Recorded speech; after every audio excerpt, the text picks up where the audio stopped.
What's up, you guys? It's RTA of YTSGaming back here again with another video. Today, we got something special. We got Hogwarts Legacy mods are getting out of hand.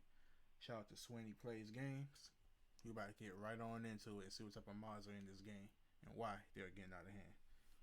Here. Since we did our last mod video, there have been loads of new mods that were added to Hogwarts Legacy. Some practical game changes or patches to improve the game's performance, while others are just there to be bizarre and strange or maybe just hilarious. Anyways, in this video, I will be going over some of my favorites that have popped up since our last mods video. So let's start out with one of the weirdest mods, which is called Year Level Change Your Height. So there are two ways you can take this mod. You can do it in the normal lore-friendly way, which just gives you the options between being a 1-year student's height all the way up to a 6-year student's height. But the more fun option is to make yourself an ant-sized person, or a giant person, or have a giant head on an ant-sized person. All of these options are pretty hilarious and work pretty well without screwing up your game's performance. The only issue is that the clothing you wear won't change with you, so you have to unequip the clothing, find your preferred height, and then put the clothing back on, and that seems to fix the problem. My favorite has to be the big-headed little guy because you just look utterly ridiculous, and yet I feel like you could come up with some sort of weird spell that you're under that made you look this way. You could write a whole story about how you turned yourself into a mini MODOK, if you get my Marvel reference. Anyway, this is a really fun mod to mess with and might just be my favorite one that I've found so far. Let's take a short break from the weird mods and talk about a couple more practical ones. First off is the free fly mod. This mod allows you to fly in places you weren't able to before. Mostly this mod is just good for allowing you to fly around Hogsmeade, which is pretty nice. It is annoying in the normal game how you can't just jump on your broom and fly away after finishing your business in Hogsmeade, so this mod is a welcome change in that regard. There are some other places I believe you can fly that are added because of this mod, but you still can't fly indoors like throughout the Hogwarts castle,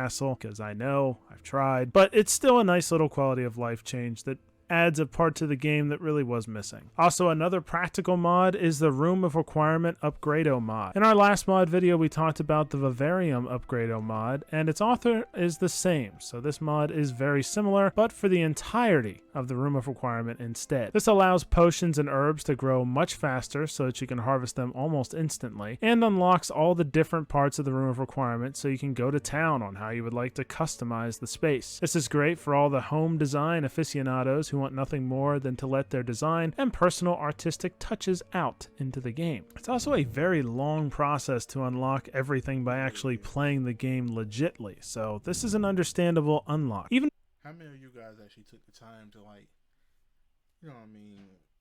upgrade your room requirement? Only thing I did, I just put everything for my potions and stuff.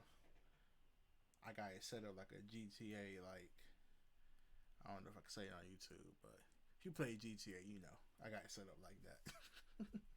if you just want to have it so you can know what you want to focus on unlocking in the normal game, this mod is a great tool. There have been a bunch of new wand mods that have been added to Hogwarts Legacy, and I picked out about 9 of the ones that looked the most interesting. Some are mods made famous by other fantasy franchises, like the Star Wand from Disney, which is about the right size for a normal wand, which makes it kind of fun to use and doesn't look too wonky, although there is something strange about casting an unforgivable curse with a pretty looking star wand, but if that's your thing, it works just fine. There's also the Loki Scepter from the Avengers, which looks pretty dumb because it's obviously too big to be a wand. However, there are a few animations that fit it perfectly. Unlike the Star Wand, the unforgivable curses work perfectly with the scepter, especially Imperio, since that was what the scepter was used for primarily in the Avengers film. Also, some of the finishers look really cool with the scepter, so if you're looking for a more dark story for your character, the scepter could actually be a very good choice. Being the Star Wars fan I am, though, you had to know that the lightsaber would be my favorite. I'm a little disappointed that there was no lightsaber audio added to go along with it, but some of the swoosh sounds of the wand kinda go with it. Just like the scepter, the lightsaber is far too big to look like a wand, but it's still a freaking lightsaber, so how much can you really complain? Where it looks the coolest, in my opinion, is in its use of Protego, which makes it look like you're deflecting attacks with the lightsaber itself, which looks awesome. This version is Luke Skywalker's blue lightsaber, but the author of the mod did say they were looking into doing more lightsaber lightsaber types in the future. Let's hope for that. Also in keeping with the Harry Potter franchise itself is the Sword of Gryffindor. This sword honestly functions the same as the lightsaber. It also looks cool when using Protego, but also looks extra cool in finishers, especially the lightning from the sky. So if you want to keep yourself somewhat lore friendly, the Sword of Gryffindor might just be for you. Other ones I found that were more bizarre than cool included the asparagus mod. Yeah, this is pretty dumb. It's a piece of asparagus, I guess. Although it doesn't really look that green, so it doesn't really stand out, but you know, that's your thing, I guess. There's also a wand mod that turns it into a pencil if you want to write your opponents out of existence. Zing! And another mod which turns your wand into the Wiimote from the Nintendo Wii. This was my favorite of the odd wand mods because it actually looks like your character is playing the Wii in an odd way with all the swooshes and stuff. I don't know, it kind of fits, and being it is a video game is a kind of weird meta moment. I don't know, it looks funny anyway. Speaking of wands, in the last mods video we showed you the gun wand, but it was missing sound. Well, not anymore. I'll watch the light go out of your eyes. That's right, folks. If Hogwarts Legacy seems too medieval and you're looking for something more Grand Theft Auto, look no further. Not gonna lie, this is pretty funny to use. It works pretty well and does kind of feel like shooting a gun in a video game if the bullets were a lot slower and left ribbon trails. The wand motions also don't really match shooting a gun since you're just swinging it around. It also, oddly enough, fits the game since when you're fighting enemies, you are killing them, so it kind of fits. Also, if you're looking for something more Red Dead Redemption than Grand Theft Auto, there's also a Colt pistol gun mod that you can use, and yes, there's sound for that too. This sound isn't as good in my opinion as the regular gun sound, but it's a change of pace if you're looking for that. Now, have you ever been casting Avada Kedavra and thought, man, my character doesn't say it with enough enthusiasm? Well, this next mod will fix that for you. That's right, you get to hear Voldemort's famous Avada Kedavra from the Harry Potter and the Deathly Hallows film. The enthusiasm of the moment, and not to mention the meme of it all, it truly is glorious. Voldemort really knows how to put that whole oomph into it.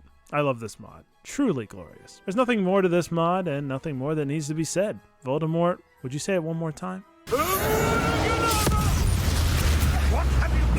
In the first mods vid, we showed Shrek and Thomas the Train Engine as broom designs, but in this video, I give you the Ford Anglia broom mod. I'm sure Ron's family won't mind if we take his car for a spin around Hogwarts. Just like the scene from Chamber of Secrets, you too can ride a floating car around the entire map. However, it's not a seamless mod. Much like the Thomas the Tank Engine mod, the car doesn't fit perfectly around your body as your legs will come out the bottom a little. The one nice thing about the mod is that your head actually fits almost perfectly in the driver's seat, and from a certain angle you can actually look like you're driving the car. The ridiculousness would be about the same as the Thomas mod, but this did happen in Harry Potter, so yeah, it's kinda lore friendly, sorta, if that matters to you.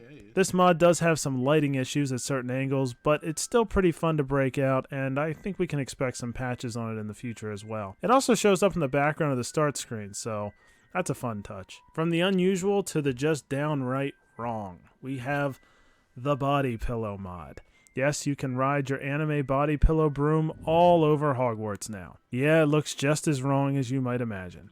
I hate this and love this at the same time. It's hilarious looking from every angle. I like to think that you could craft a story around this if you really wanted to. Someone has put a spell on their broom and created an anime body pillow to keep them company. It would probably be very distracting while flying, so I don't recommend, and would bring a lot of attention to you. And as we all know, flying is a pretty public activity, and anything done with a body pillow should probably be kept behind closed doors. There is also a multitude of portrait mods. There are lore-friendly-ish mods for this, for Harry Potter, Hermione, and the one you're seeing, which is Dumbledore. Some of them look better than others, but they are a fun little addition. There are also non-lore-friendly ones, like Nicolas Cage portraits. Either way, these are a fun addition. However, most of the ones I tried to get to work didn't, and I deleted the Dumbledore ones, and yet he kept coming back. So, yeah, it's kind of creepy at this point now, so not sure how I feel about this because it hardly ever worked right, but if you can get the portrait mods to work, they're a cool little addition, but